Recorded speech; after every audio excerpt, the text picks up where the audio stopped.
आज प्रत्येक पंचायत के लिए भारत सरकार के द्वारा 2.5 लाख रुपया राज्य सरकार को खेलो इंडिया के माध्यम से आता है। लेकिन दुर्भाग्य इस बात का है कि पिछले 5 साल से खेलो इंडिया का पैसा राज्य के अधिकारी और राज्य के मंत्री खा जा रहे हैं। वह डंडई के गांव के जनता के पास नहीं पहुंच पा रहा है, जिसके माध्यम से हमारा खेल का प्रतिभा क्षीण होते जा रहा है। मैं राज्य सरकार से भी आग्रह और निवेदन पूर्वक कहना चाहूंगा कि आपको दोबारा मैंडेट मिला है, जनता ने दोबारा आपको कुर्सी देने का काम किया है। कम से कम वृद्धा पेंशन तो आप खा रहे हो, विधवा पेंशन तो 5 महीना से खा रहे हो, लेकिन इन खिलाड़ी का पैसा मत खाओ, इनका पैसा गांव में भेज दो ताकि हमारे खिलाड़ी हमारे खेल की प्रतिभा को आगे बढ़ा सके। यह राज्य सरकार से मैं आग्रह करना चाहता हूं।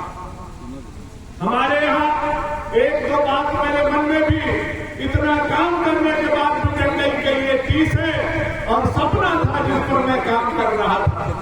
मैं रविंदर भाई जी को और डॉक्टर साहब को और सभी आयोजक को यह बताना चाहता हूं, जानकारी देना चाहता हूं, मीडिया के लोग होंगे उनको भी जानकारी देना चाहता हूं। मैंने डंडई में खेल के प्रतिभा को आगे बढ़ाने के लिए 3 खेल स्टेडियम के लिए प्रस्ताव राज्य सरकार को भेजने का काम किया था। उसका जमीन ब्यौरा और जिला से अनुमोदन करके भी वो राज्य सरकार के पास पड़ा हुआ है, जिसमें एक स्टेडियम लगभग 80 लाख रुपया का या किसान उच्च विद्यालय में, एक स्टेडियम 10+2 जरही में और 3 करोड़ 80 लाख रुपया के लागत से बनने वाला राणो मैदान में भी भव्य स्टेडियम के निर्माण के लिए राज्य सरकार का प्रस्ताव मैंने देने का काम किया था, जो अब सरकार बदलने के बाद इनकी जिम्मेवारी है कि ये तीनों स्टेडियम बन करके हमारे यहाँ के खिलाड़ियों को सुविधा मुहैया हो। यह वर्तमान सरकार और वर्तमान प्रतिनिधि के ऊपर जिम्मेवारी है। मैं उन लोगों से भी आग्रह करूंगा कि जो डंडई में हम डिग्री कॉलेज की स्थापना के लिए मुहिम बढ़ाए थे, जिस डंडई में हम 3 स्टेडियम का प्रस्ताव आगे बढ़ाए थे, यहाँ के वर्तमान चुने हुए प्रतिनिधि और वर्तमान सरकार उस पर काम करे और प्राथमिकता के आधार पर डंडई के खिलाड़ियों के लिए और डंडई के शिक्षा व्यवस्था के लिए डिग्री कॉलेज का स्थापना और स्टेडियम का स्थापना हमारा डंडई में हो। यह मैं सरकार से आग्रह और निवेदन करना चाहता हूं।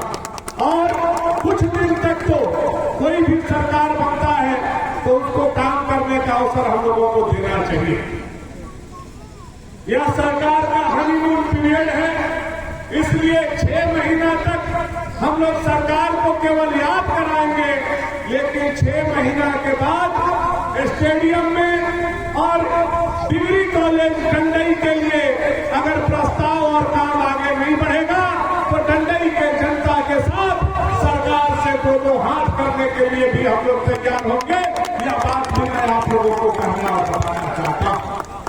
हम लोगों के देश के यशस्वी प्रधानमंत्री नरेंद्र भाई मोदी जी ने वर्ष 2017 में खेलो इंडिया कार्यक्रम प्रारंभ किया था, आप लोगों को याद है।